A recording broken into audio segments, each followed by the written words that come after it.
बिरादर इस्लाम, अस्सलामु अलैकुम व रहमतुल्लाहि व बरकातुहू। अल-फातिहा हयातुन नबी करीम सल्लल्लाहु तआला अलैहि व आलिहि वसल्लम।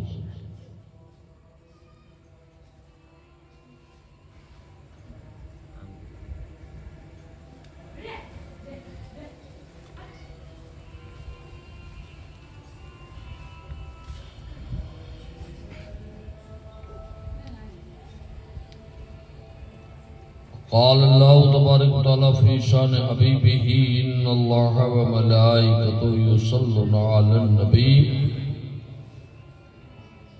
या अय्युहल्लज़ीना आमनू सल्लु अलैहि व सल्लिमू तस्लीमा। अल्लाहुम्मा सल्लि अला सय्यिदिना व नबीना व शफ़ीना व हबीबना व मौलाना मुहम्मद व अस्हाबिहि बारिक वसल्लिम। सलातु व सलामुन अलैका या रसूलल्लाह सल्लल्लाहु अलैहि वसल्लम। सुब्हान रब्बिका रब्बिल इज्जति अम्मा यसिफून व सलामुन अलल मुरसलीन वल्हम्दुलिल्लाहि रब्बिल आलमीन। हक ला इलाहा इल्लल्लाह मुहम्मदुर रसूलुल्लाह सल्लल्लाहु अलैहि वसल्लम।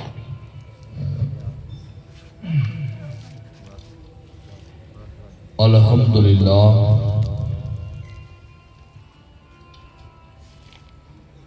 अल्हम्दुलिल्लाहि नहमदुहु व नस्तईनुहु व नस्तगफिरुहु व नु'मिनु बिही व नतवक्कलु अलैहि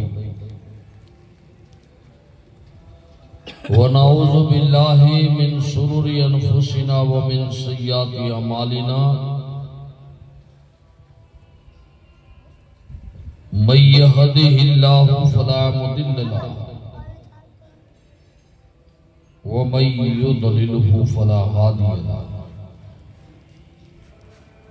व नशहदु अल्ला इलाहा इल्लल्लाह वहदहु ला शरीका लहु व नशहदु अन्ना सय्यदीना व मौलाना मुहम्मदन अब्दहु व रसूलुहु। अम्मा बाद औज़ु बिल्लाहि मिनश शैतानिर रजीम। बिफज़्लि बिस्मिल्लाहिर रहमानिर रहीम।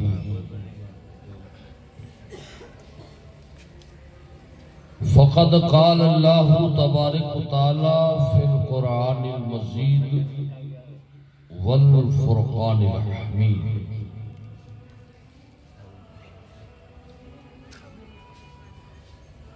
क़द जाअकुम मिनल्लाहि नूरुन व किताबुम मुबीन।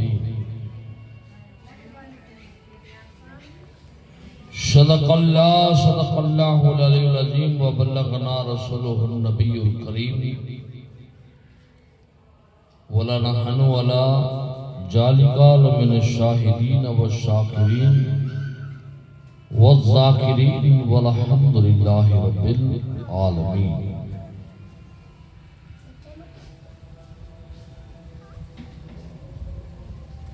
मेरे दोस्तों और बुजुर्गों, नौजवान साथियों, ख्वातीन पर्दा नशीन इस्लामी, मेरी माँ और बहनें, अभी अभी मैंने आप हजरात के सामने खुतबा इशानी के बाद कुरान मजीद वल फुरकान हमीद की एक मशहूर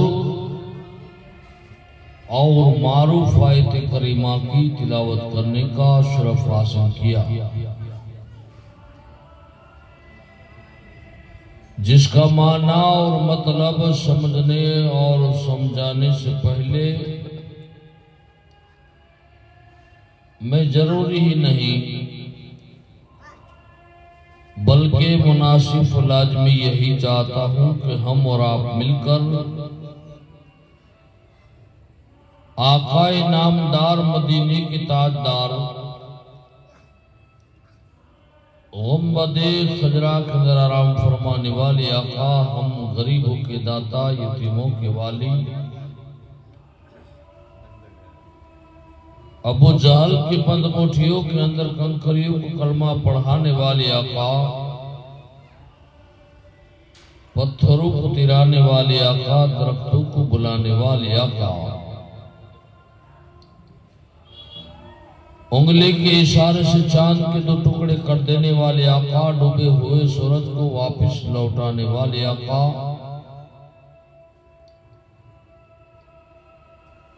मां आमीना के लाल अब्दुल्ला के प्यारे, उम्मत के गमगुसार, नबियों के सरदार जनाब अहमद मुस्तफा मोहम्मद मुस्तफा सल्लल्लाहु अलैहि वसल्लम की बारगाह बेकशपना में एक मर्तबा बावाज़ बुलंद दरूद का हदिया निछावर कीजिए और पढ़िए।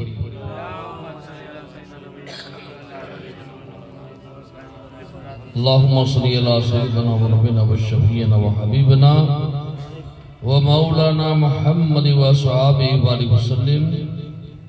सलातो व सलाम अलैका या रसूलुल्लाह सल्लल्लाहु तआला अलैहि वसल्लम। बिरादर इस्लाम, अल्लाह जल्ल जलालहु जल्ल शानहु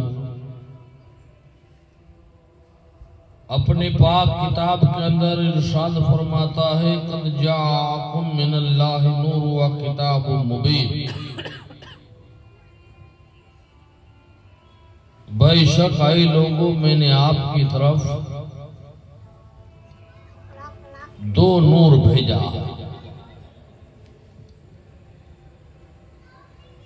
एक मेरे महबूब के नूर को आपकी तरफ भेजा है और दूसरा नूर से भरी किताब को आपकी तरफ भेजा है।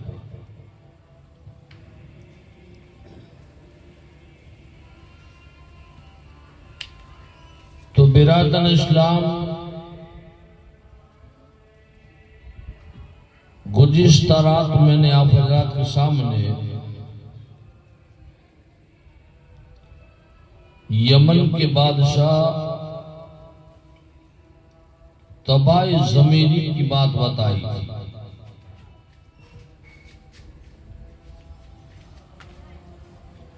तो आइए अल्लाह तबारक व तआला क्या कहता है, कई लोगों, मैंने आपकी तरफ मेरे महबूब के नूर को भेजा है और नूर से भरी किताब भेजी। वो किताब जो आज से तकरीबन 14 साल पहले इस दुनिया के ऊपर उतरी, लेकिन आज तक वो किताब उसी हालत के अंदर कि ना उसका कोई एक लफ्ज भी बदल सका। और लफ्ज की बात तो एक तरफ,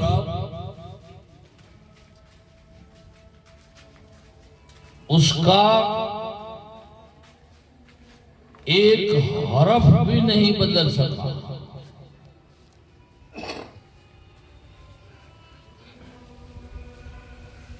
हरफ की बात छोड़ो, उसके अंदर एक नुक्ता भी नहीं बदल सका। वो हमारे नबी का जिंदा मौजज़ा और ता क़यामत तक उस किताब के अंदर कोई रद्दो बदल नहीं कर सकता।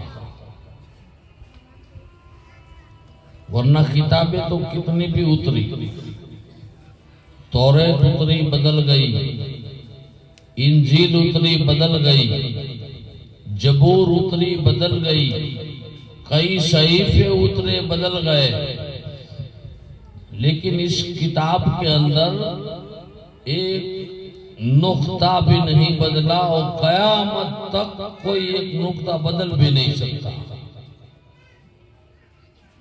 क्योंकि इस किताब की जिम्मेदारी खुद रब्बे कायनात ने लिया। तो जिस चीज का निगहबान खुदा हो उसमें कोई रद्दो बदल नहीं कर सकता, क्योंकि बाद नबियों को अल्लाह ने मौजिजा देकर भेजा था। बाद नबियों को मौजिजा देकर भेजा, क्योंकि अल्लाह ने कमोबेश 1,24,000 अंबिया किराम इस दुनिया के ऊपर तवल्लुद फरमाए, लेकिन सब नबी को अल्लाह ने मौजिजा देकर भेजा। किसी को अपने मुल्क का नबी बनाया, किसी को अपने शहर का नबी बनाया। यहां तक कि देखो हजरत मूसा अलैहिस्सलाम की बात ले लो। मूसा अलैहिस्सलाम का वो मौजिजा अता फरमाया था कि हजरत मूसा को एक अल्लाह तबारक व तआला ने असा दिया था। वो असा आपका मौजिजा था कि वो असा अगर आप पानी के ऊपर लगा दे तो पानी चाक हो जाया करता था। और फिरौन जब आपके सामने जादू करता, आप असे को जमीन के ऊपर छोड़ देते तो वो असा एक बड़ा अजदहा बन जाता और फिरौन के जादू को निगल जाता। हजरत ईसा रूहुल्लाह की बात ले लो तो ईसा रूहुल्लाह को अल्लाह तबारक व तआला ने वो मौजिजा अता फरमाया था कि अगर वो किसी बीमार के सर पर हाथ रख दे तो बीमारी से शिफा हो जाता। अगर किसी नाबीना की आंख में आप दम लगा दे तो नाबीना की आंख में बिनाई आ जाती थी। तो हर नबी को मौजिजा देकर भेजा। तो अल्लाह तबारक व तआला यहाँ फरमाता है कि मैंने अपने महबूब को मौजिजा देकर नहीं बल्कि मौजिजा बनाकर भेजा, क्योंकि हमारे नबी का चलना वो भी मौजिजा, हमारे नबी का बैठना वो भी मौजिजा, हमारे नबी का देखना वो भी मौजिजा, हमारे नबी का दस्ते मुबारक उठाना वो भी मौजिजा, हमारे नबी का बोलना वो भी मौजिजा, हमारे नबी के उंगलियों को देखो तो वो भी मौजिजा। हर जगह पर मौजा ही मौजा, यानी कि अल्लाह खुद फरमाता है कि मैंने अपने हबीब को मौजा देकर नहीं बल्कि मौजा बनाकर भेजा। तो आइए जब मौजे की बात आई है तो एक बात बताता चलूं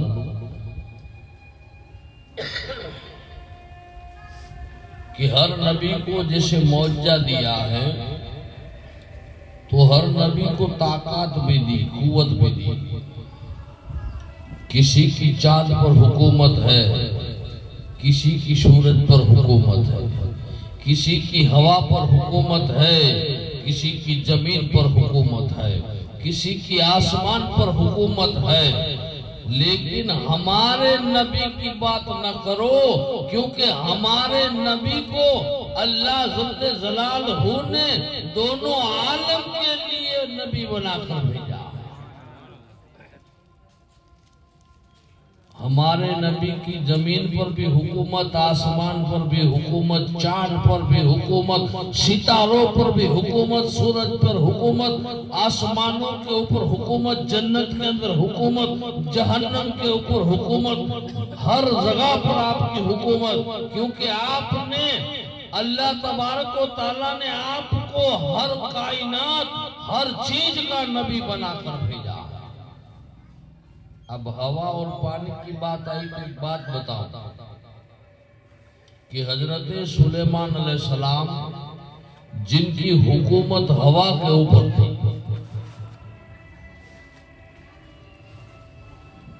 हजरत सुलेमान अलैहिस्सलाम की हुकूमत हवा के ऊपर थी कि अगर वो हवा को कहे ना कि यहां से मत गुजरना, तो वहां से हवा भी नहीं गुजरती।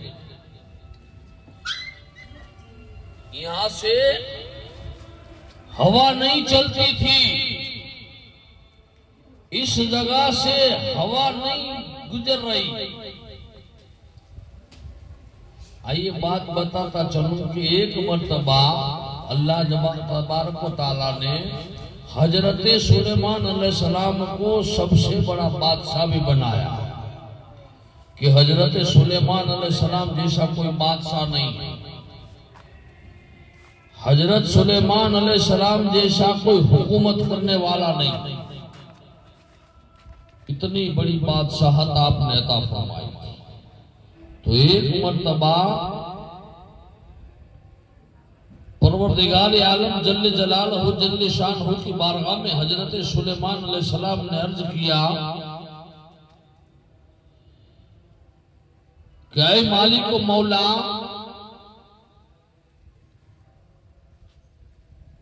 मैं जमीन के ऊपर जितनी भी मखलूक है वो तमाम की मैं दावत करना चाहता, वो तमाम को खिलाना चाहता हूं। तो जमीन पर तमाम मखलूक को खिलाना, तो जमीन के ऊपर अल्लाह तबारक व तआला ने 18,000 मखलूक रखी।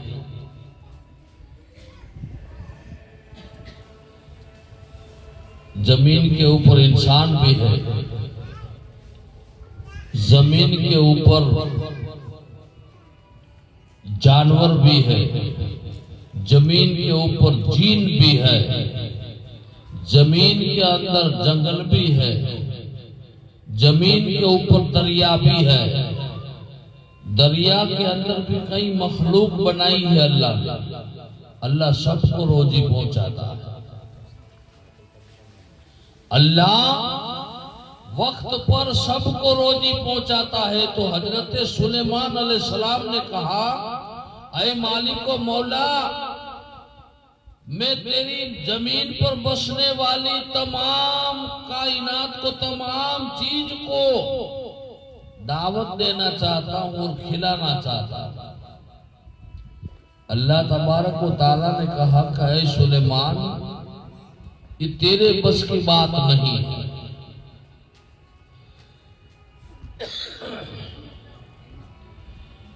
ये तेरे बस की बात नहीं है।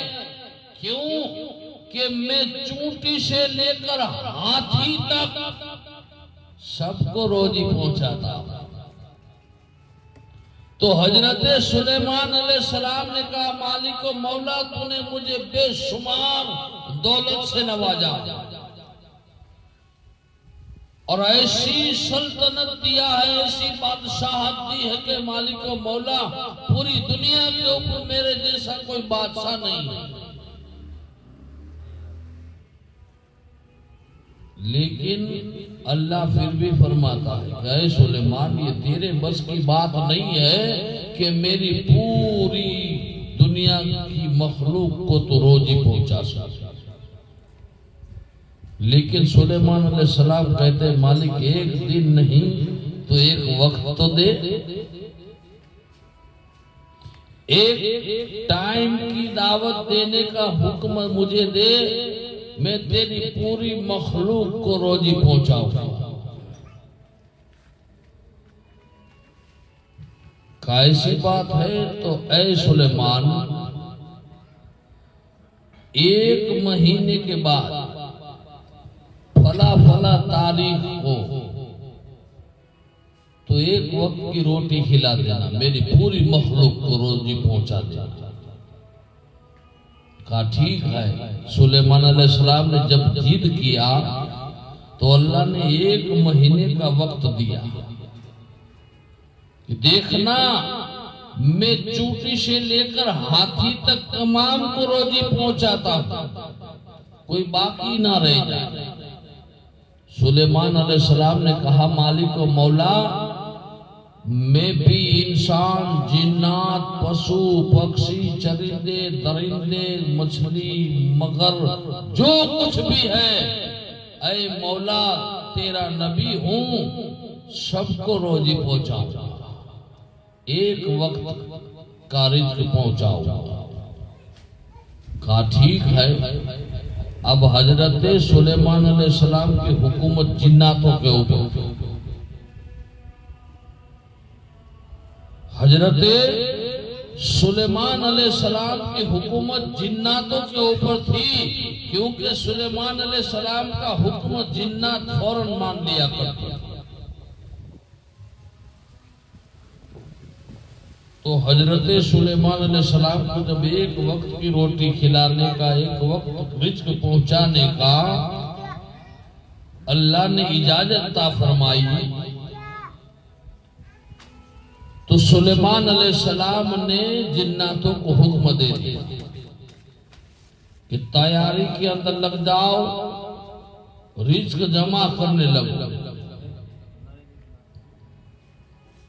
क्योंकि 1 महीने के बाद दुनिया के ऊपर जितनी भी अल्लाह की मखलूक है, मुझे तमाम को रिज़्क पहुंचाना है, रोजी पहुंचाना है।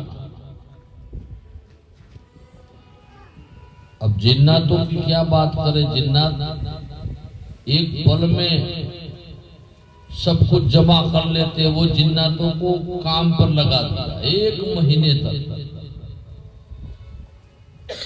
कि तमाम की रोजी जमा करो। पकाना भी शुरू कर दिया, रोटी सालन भी बनने लगे, दूसरी मखलूक के लिए उसका रिज़्क जमा करने लगे। और जब रिज़्क जमा होने लगा तो हजरत सुलेमान अलैहिस्सलाम की हुकूमत ये हवा के ऊपर भी थी।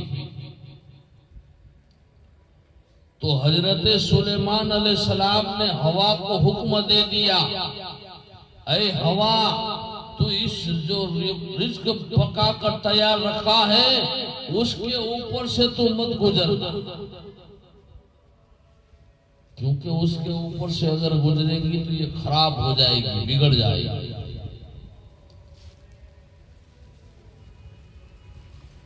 क्योंकि हवा ठंडी भी आती है, गर्म भी आती है। मिसाल के तौर पर अगर आज हमने सालन बनाकर रखा है तो आज दोपहर का सालन है, अगर कल दोपहर तक बचाना है तो आज हम उसको फ्रिज के अंदर रख देते हैं, क्योंकि उसके अंदर ठंडी ठंडी हवाएं आती है। अगर बाहर पड़ा रहे तो दूसरे दिन दोपहर तक नहीं रहेगा, खराब हो जाएगा। तो उस वक्त फ्रिज नहीं थे, हुकूमत की बात हो रही है, अल्लाह के बंदों की हुकूमत थी। ए हवा, तू इस रिज़्क के ऊपर मत चलना, अगर इसके ऊपर से गुजरेगी तो ये खराब हो जाएगी। तो हवा ने अल्लाह के महबूब बंदे की बात को सुन लिया, अल्लाह के बरगुज़ीदा बंदे की बात को सुन लिया, क्योंकि हवा के ऊपर भी सुलेमान का हुक्म चलता था। तो हवा उस रिज़्क के ऊपर चलने से रुक गई।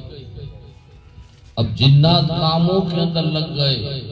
अब रोजी पहुंचानी है एक वक्त के लिए तमाम चीज को।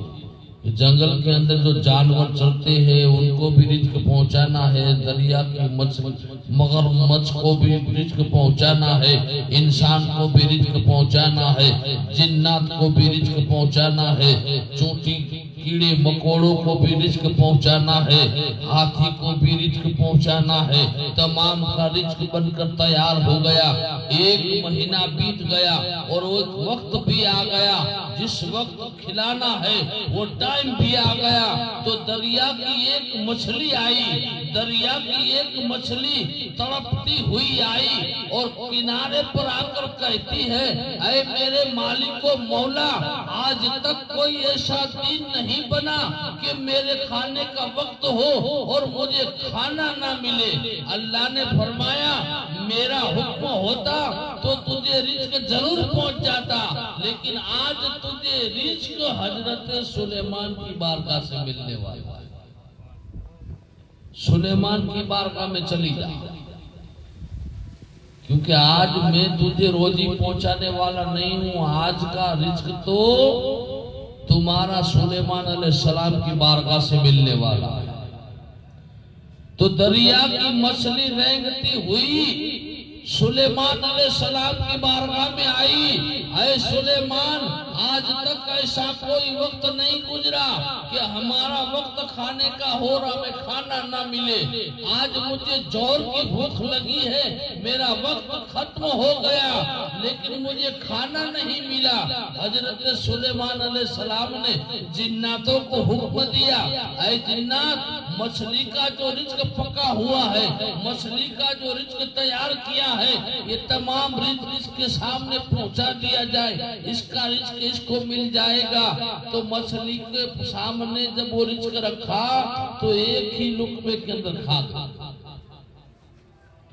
दरिया की जितनी मखलूक के लिए जितनी चीज बनी थी एक ही लुकमे में खा गई। कहा, सुलेमान, अभी मेरा पेट नहीं भरा। तो सुलेमान अलैहिस्सलाम ने दरिया के जितनी मखलूक के लिए रिज्क पकाया था तमाम खिला दिया। मछली ने कहा, अभी मेरा पेट नहीं भरा, इंसानों के लिए बनाया था, पेश किया, एक लुकमे के अंदर खा गई। जितना इंसानों का रिज्क था वो भी खा गई, जिन्नातों का रिज्क था वो भी खा गई। यहाँ तक कि एक महीने से जो पककर तैयार रखा था वो तमाम रिज्क खा गई, सारा रिज्क खत्म कर गई। एक ही मछली फिर भी कहती, सुलेमान, अभी मैं भूखी हूँ। ऐ सुलेमान, अभी मैं भूखी हूँ, मेरा पेट नहीं भरा, क्योंकि मेरा रब तो मुझे पेट भरकर खाना खिलाता। हजरत सुलेमान अलैहिस्सलाम झुक गए। दरिया की मखलूक की रिज्क खा गई, इंसानों का रिज्क खा गई, जिन्नातों का खा गई, और जंगल के जानवरों का रिज्क बनाया था वो भी खा गई। फिर भी मछली कहती है, मेरा पेट नहीं भरा। एक मर्तबा दुरूद पाक पढ़ दीजिए, अल्लाहुम्मा सल्ली अला सय्यिदिना व नबीना शफीना व हबीबना व मौलाना मुहम्मद व सहाबिही बारिक वसल्लम। सलातु व सलाम अलैका या रसूलुल्लाह सल्लल्लाहु अलैहि वसल्लम। तमाम रिज्क खा गई, जो कीड़ी मकोड़े के लिए बनाया था वो भी खा गई। यहाँ तक कि एक महीने से जो रिज्क पक रहा था, तैयार हो रहा था तमाम मखलूक को पहुंचाने के लिए, वो तमाम रिज्क खाने के बावजूद भी मछली कहती है, ऐ सुलेमान, अभी मेरा पेट नहीं भरा है, अभी मैं भूखी हूँ। सुलेमान अलैहिस्सलाम अल्लाह की बारगाह में झुक गए। है मेरे मौला, बेशक कि तेरी मखलूक को मैं रिज्क नहीं पहुंचा सकता, इसीलिए तो अल्लाह ने कहा कि ऐ सुलेमान, इसीलिए तो मैं तुझे कहता था कि मेरी पूरी मखलूक को रिज्क पहुंचाना ये तुम्हारे बस की बात नहीं है। एक महीने से पककर तैयार करते हो, फिर भी एक मछली का पेट नहीं भर सकते। अरे मैं तो तीनों वक्त इंसानों से लेकर जानवरों तक और जानवरों से लेकर चूंटी तक और चूंटी से लेकर हाथी तक तमाम को रिज्क पहुंचाता, वो भी वक्त के मुताबिक। सुलेमान अलैहिस्सलाम झुक गए कि मेरे मौला, बेशक तेरी मखलूक को रिज्क पहुंचाना ये किसी के बस की बात नहीं है। अल्लाह तबारक व तआला की बारगाह में मछली ने अर्ज किया, मालिक अब भी मैं भूखी हूँ। अल्लाह ने कहा जा तेरा रिज्क मिल जाएगा। तो एक मछली खा गई, अभी दूसरी सब मछलियां तो मांग ली थी। अल्लाह ने एक पल में तमाम को रिज्क पहुंचा दिया, क्योंकि रिज्क पहुंचाना ये अल्लाह की बात बस की बात है, किसी इंसान की बात नहीं।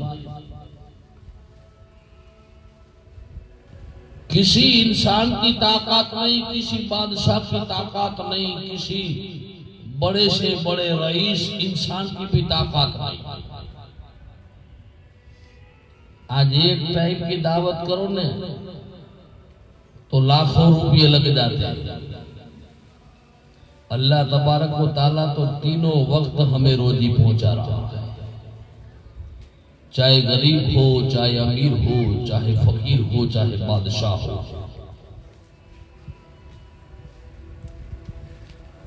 चाहे चोटी हो, चाहे जंगल का हाथी हो, सबको रिज्क मिल जाता है।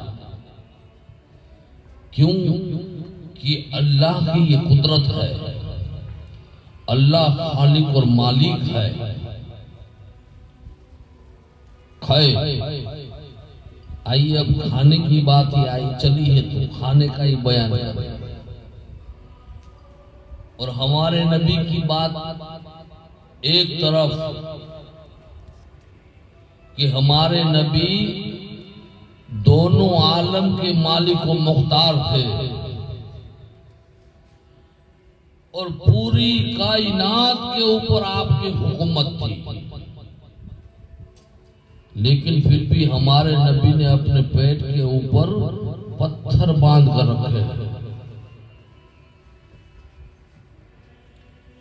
आपने एक मर्तबा किसी जंग के लिए खंदक खोद रहे थे। हमारे आकाए दो जहां ताजदार मदीना मोहम्मद मुस्तफा सल्लल्लाहु अलैहि वसल्लम खंदक खोद रहे हैं।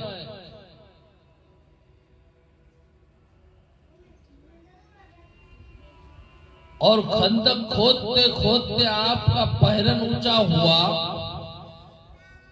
जब हवा चली तो आपका पहरन ऊंचा हुआ तो हजरत जाबिर अलैहिस्सलाम की आंख नजर उठी कि मेरे हुजूर का पहरन ऊंचा हुआ। तो जब पहरन ऊंचा हुआ तो जाबिर देख गए कि दोनों आलम के मालिक व मुख्तार है, लेकिन मेरे नबी ने अपने शिकम के ऊपर पत्थर बांध कर रखे। हजरत जाबिर की आंखों में आंसू आ गए। हजरत जाबिर की आंखों में आंसू आ गए। तो जिस जगह पर खंदक खोदी जाती थी वहां से हजरत जाबिर रज़ियल्लाहु ताला अन्हु का घर नजदीक था। आप भी खंदक खोद रहे थे। जब नबी के शिकम के ऊपर पत्थर बांधे हुए देखे तो जाबिर की आंखों में आंसू आ गए कि मेरे नबी दोनों आलम के मालिक व मुख्तार है। मेरे नबी अगर इशारा कर दे तो अल्लाह आसमान से रिज्क भेज दे। मेरे नबी अल्लाह की बारगाह में दुआ मांगते तो जन्नत से मेवे भेज दे। लेकिन वो नबी के जिनकी बारगाह में दोनों आलम की बादशाहत है, दोनों आलम की हुकूमत है, वो नबी ने अपने शिकम के ऊपर पत्थर बांध कर रखे हैं। मेरे नबी भूखे हैं, मेरे नबी भूख को बर्दाश्त करते हैं, रोते हुए घर पहुंचते हैं। जाबिर रोते हुए घर आए और अपनी बेगम से कहने लगे कि घर के अंदर कुछ है, सरो सामान का क्या बात है? आपको पता नहीं कि इस वक्त फाका काशी का दस्तूर चलता है। फाका काशी चल रही का कुछ तपाश करो, तलाश करो कि घर के अंदर कुछ खाने की चीज है। तो हजरत जाबिर रज़ियल्लाहु ताला अन्हु की बेगम ने जब घर के अंदर तलाश किया तो थोड़ा सा आटा मिला। थोड़ा सा आटा मिला।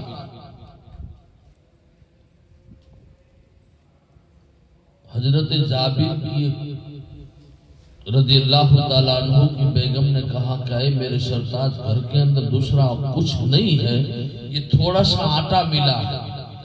कहा तो इसको गूंद कर इसकी रोटियां पका। घर के अंदर एक बकरी का बच्चा बांधा हुआ था। हजरत जाबिर रज़ियल्लाहु ताला अन्हु ने कहा कि तू इस आटे को गूंद कर रोटी तैयार कर, मैं हुजूर को दावत देकर आता हूं, क्योंकि मेरे नबी दोनों आलम के मालिक व मुख्तार है, लेकिन भूख की शिद्दत से आपने आपके पेट के ऊपर पत्थर बांध कर रखे हैं, कई दिनों से आपने खाना नहीं खाया, इसलिए मैं उनको दावत देकर आता हूं। तो जहां पर खंदक खोदी जाती थी वहां पर वापिस आए और ताजदार मदीना सल्लल्लाहु अलैहि वसल्लम के उस वक्त 70 सहाबी रसूल थे।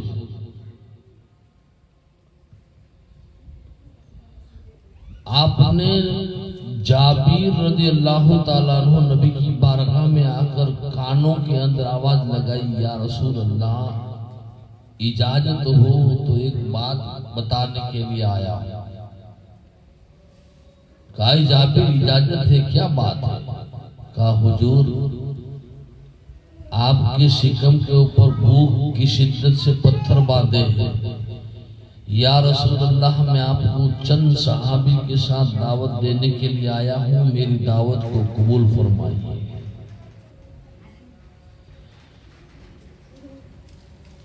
क्योंकि यहाँ पर तो 70 सहाबी रसूल है, मैं सबको नहीं खिला सकता, वो इतना सरो सामान घर के अंदर नहीं है। अरे सरो सामान की बात एक तरफ, मेरे आका घर में इतना पानी भी नहीं है कि 70 आदमियों को मैं पानी पिला सकता। इसलिए या रसूलुल्लाह, चंद सहाबी को लेकर आज दोपहर के वक्त मेरे घर पर दावत खाने के लिए आ गया। अल्लाह के महबूब ने दावत को कबूल किया और ऐलान कर दिया, ऐ सहाबियों सुनो, ऐ सहाबी सुनो कि आज दोपहर की दावत हजरत जाबिर के घर पर है। जाबिर रज़ियल्लाहु ताला अन्हु कहने लगे कि या रसूलुल्लाह, मैं तो चंद सहाबी को दावत देने के लिए आया हूं, लेकिन नबी की जुबान से निकल गया कि सब सहाबी की दावत जाबिर के घर पर। जाबिर का भी ईमान था, अकीदा था कि मेरे नबी जब मेरे घर पर आएंगे तो मेरी बिगड़ी बन जाएगी।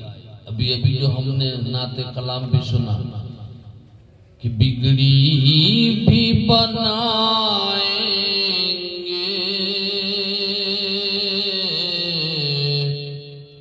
जलवे भी दिखाएंगे,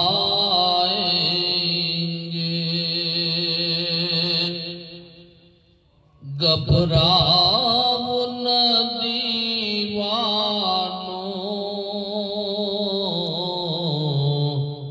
सरकार बुलाएंगे।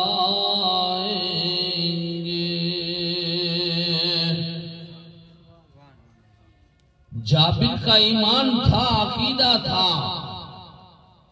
कहा या रसूलल्लाह, इजाजत हो तो मैं घर पर जाऊं, सारी तैयारियां करूं। कहा जाबिर जाओ। अब जाबिर घर पर आए, अपनी बीवी को देखा तो थोड़ा सा आटा था, उसे गूंद कर रोटियां तैयार कर रही। जाबिर ने देखा तो अपने आंगन के अंदर एक छोटा बकरी का बच्चा, उस बच्चे को जुबा करने के लिए ले गए। आपने भेंट में चोरी लिया और बकरी के बच्चे को साथ में लिया और जाकर बकरी के उस बच्चे को जुबा किया। तो जाबिर के 2 साहबजादे भी थे, छोटी छोटी उम्र के लड़के थे आपके दोनों भाई ने देखा कि हमारे वालिद मोहतरम ने भेंट में छुरी लिया है, साथ में बकरी के बच्चे को लिया, न जाने क्या करने वाले हैं। तो देखने के लिए दोनों भाई छत के ऊपर चढ़े।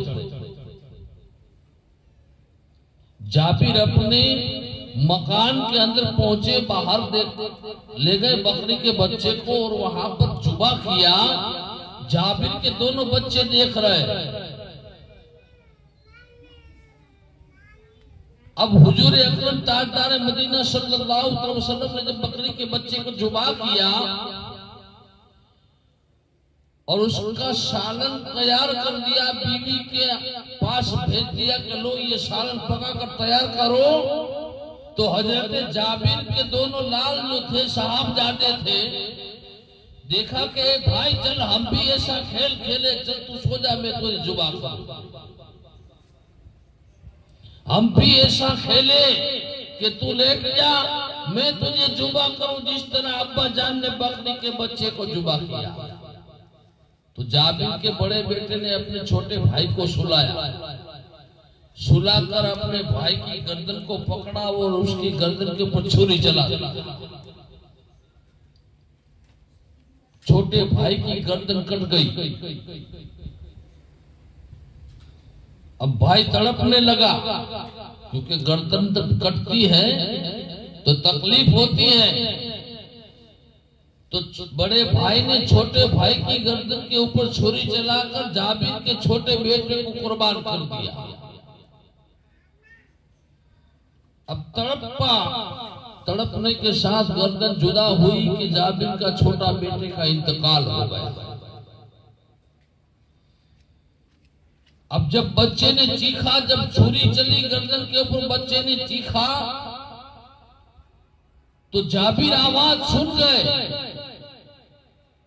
कि छत के ऊपर मेरे बच्चे क्या कर रहे, क्यों चीखा। देखने के लिए गए तो जाबिर के बड़े बेटे ने छोटे को कुर्बान किया था। देखा कि मेरे वालिद मोहतरम आ रहा है, मुझे ये देखकर डांटेंगे, तो बाप की बीक से जाबिर के बड़े बेटे ने छलांग लगाकर नीचे छलांग लगा, छत से गिरा नीचे कि उसका भी इंतकाल हो गया। दो साहबजादे थे, दोनों का इंतकाल हो गया।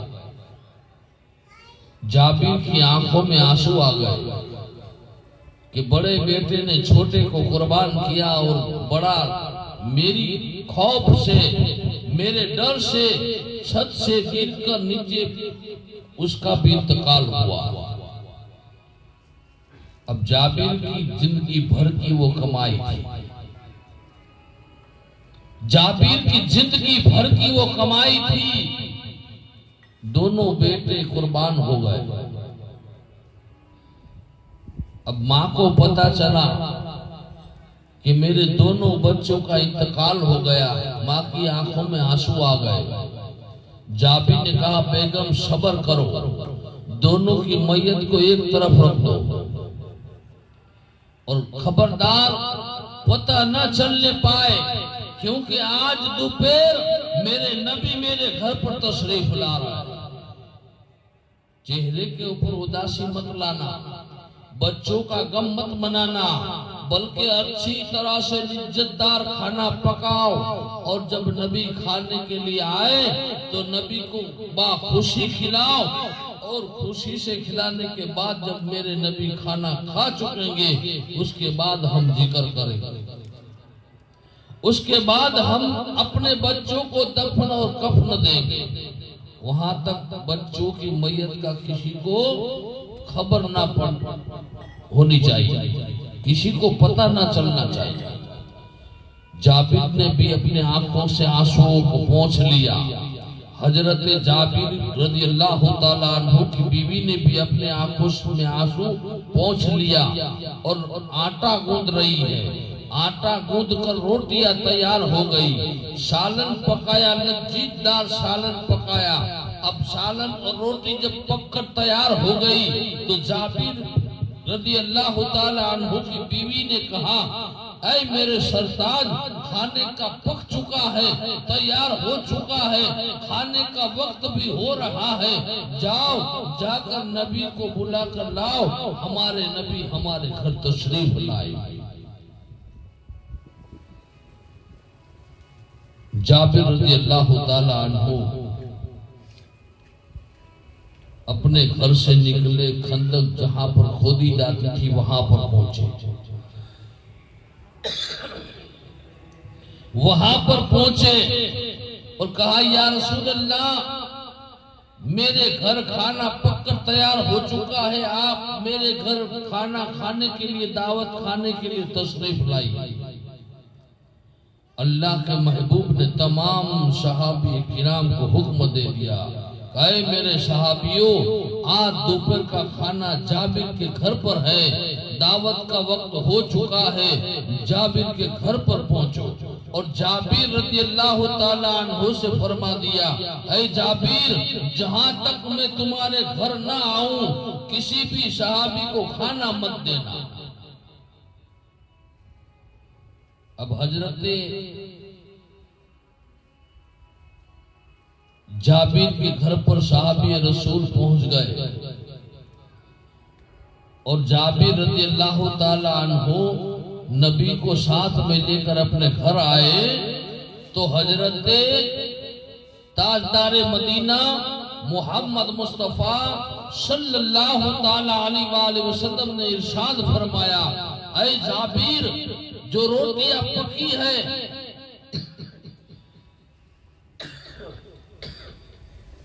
वो रोटियां मेरे सामने पेश की जाए। तो वो रोटी को लाया गया तो अल्लाह के महबूब ने अपना लुआब दहन मुंह से निकाल कर रोटी के ऊपर लगा दिया और सालन की जो देगची थी, थोड़ा सा सालन था उसके अंदर भी अपना लुआब दहन डाल दिया और सालन के ऊपर, रोटी के ऊपर कपड़ा ढाप दिया और कहा, ले जाओ और सहाबी को खाना खिलाना शुरू करो।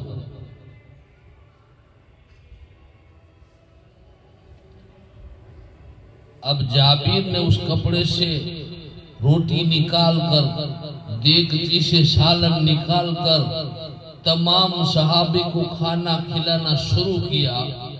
तमाम सहाबी शिक्म शेर होने लगे, यहाँ तक के जितने भी सहाबी रसूल थे तमाम शिक्म शेर हो गए, पेट भरकर खाना खा लिया।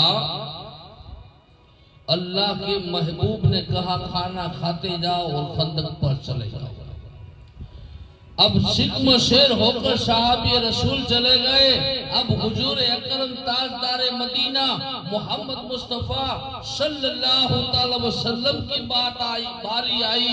अल्लाह के महबूब की बारगाह में हजरत जाबिर फरमाते हैं, या रसूल अल्लाह, तमाम सहाबी रसूल शिक्म शेर होकर रवाना हो चुके हैं, आप खाना खाने के लिए तशरीफ फरमा हो जाओ और आप भी खाना तनाउल फरमाइए। अल्लाह के महबूब ने इरशाद फरमाया, ऐ जाबिर, तुम भी मेरे साथ खाना खाओ। लेकिन जाबिर को अपने बच्चों का गम था।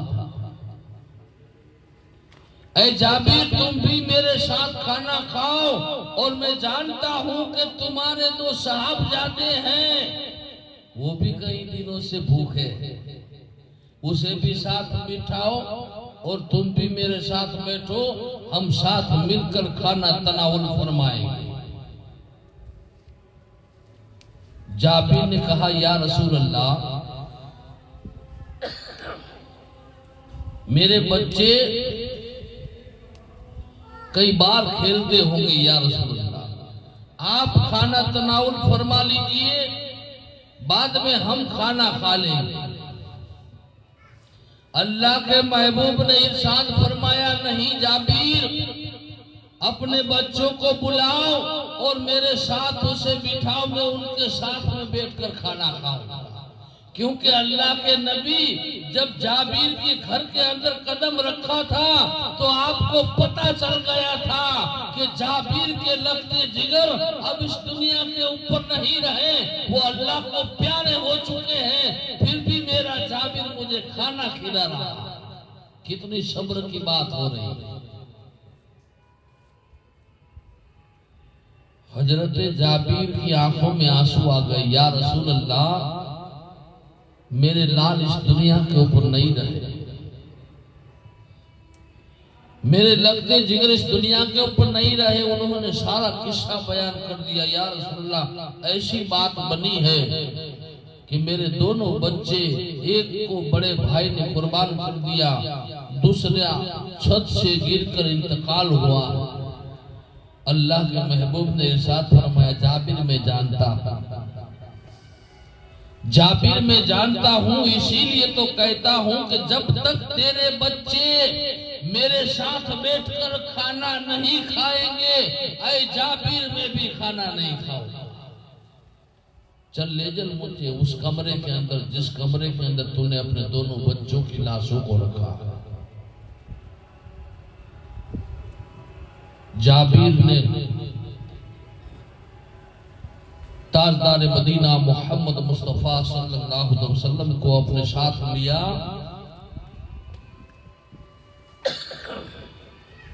और उस कमरे के अंदर ले गए जिस कमरे के अंदर दोनों भाई की मैयत को रखा था। और दोनों भाई की मैयत के ऊपर कपड़ा ढांप दिया था। जाबिर उस कमरे के अंदर ले गए। सरकार दो आलम सल्लल्लाहु अलैहि वसल्लम ने जाबिर के बच्चों की मैयत के पास पहुंचे और जाबिर के बच्चों के सर के ऊपर जो चादर उड़ाई थी, अल्लाह के महबूब ने उस चादर के ऊपर हाथ घुमाया और कहा कि बच्चों, अपने नबी के साथ खाना नहीं खाओगे, चलो उठो हमारे साथ खाना खाओ। इतना कहना ही था कि अल्लाह ने दोनों बच्चों को वापस जिंदा कर दिया। अब सरकारे दो आलम सल्लल्लाहु अलैहि वसल्लम का पावर देखो कि अल्लाह ने उनको मौजजा देकर भेजा है, नहीं बल्कि मौजजा बनाकर भेजा है। क्योंकि जाबिर के घर के अंदर आप तशरीफ ले गए तो कदम रखते ही आपको पता चल गया और तमाम सहाबी खाकर सिकम शेर हो गए। किसी ने जाबिर के बच्चों का बात नहीं चलाई, लेकिन जाबिर के बच्चों का इंतकाल हुआ है वो नबी को पता चल गया और नबी ने जाबिर के बच्चों को जिंदा भी कर दिया, साथ में बिठाकर खाना भी खिला दिया और खुद भी सिकम शेर हो गए।